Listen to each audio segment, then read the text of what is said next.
Assalamu alaikum chers internautes de IGFM et d'ailleurs et bienvenue dans ce bulletin d'information. Au sommaire, le tout nouveau ministre du Commerce Aminata Assome Diatta rencontre ce mardi après-midi la Fédération nationale des boulangers du Sénégal. Pour délit d'évasion, Boy Djiné est finalement condamné ce mardi par le tribunal de grande instance de Diourbel à 1 an de prison ferme.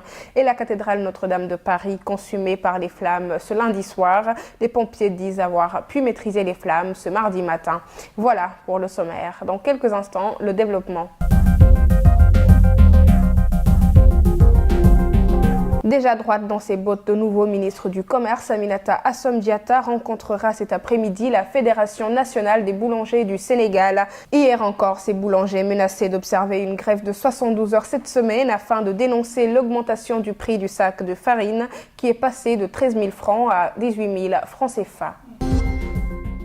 Baye Modou Fall, alias Boy Djiné, est finalement condamné à 1 an de prison ferme par le tribunal de grande instance de Diourbel ce mardi. Son complice Moustapha Sow, lui, a écopé de 8 mois de prison. Profitant d'une altercation entre détenus, il y a 3 ans, ces deux hommes s'étaient évadés de la maison d'arrêt et de correction de Diourbel. Le 5 mars 2018, ils avaient été placés sous mandat de dépôt.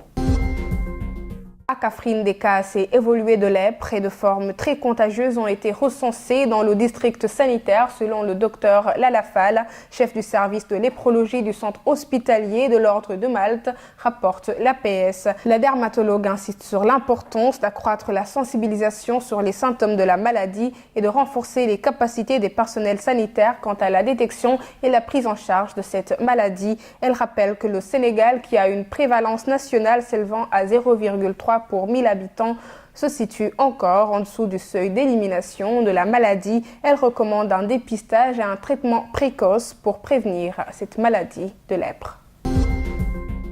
L'avion A330 Neo d'Air Sénégal n'a pas connu de panne dimanche dernier, selon les précisions du directeur de la compagnie Philippe Bowne au micro de la radio Futur Média. Un défaut bénin détecté au niveau du cockpit et à l'arrière de l'appareil a obligé la compagnie à changer d'appareil pour effectuer le vol Paris-Dakar. Philippe Bowne tranquillise, rien de grave. C'est un défaut qui arrive à beaucoup de types d'appareils. La série de tests effectués est destinée à éliminer toutes les probabilités de panne juste par précaution. Et la cathédrale Notre-Dame de Paris en proie aux flammes ce lundi soir. Les pompiers annoncent ce mardi matin avoir pu maîtriser l'incendie. La structure de l'édifice est sauve, mais la toiture et la flèche ont été détruites.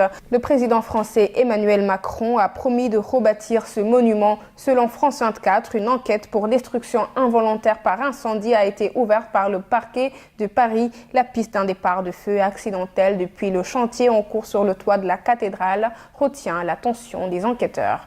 Merci chers internautes d'avoir suivi ce bulletin d'information. Rendez-vous demain sur www.igfm.sn. Yen Doulen, Akiam.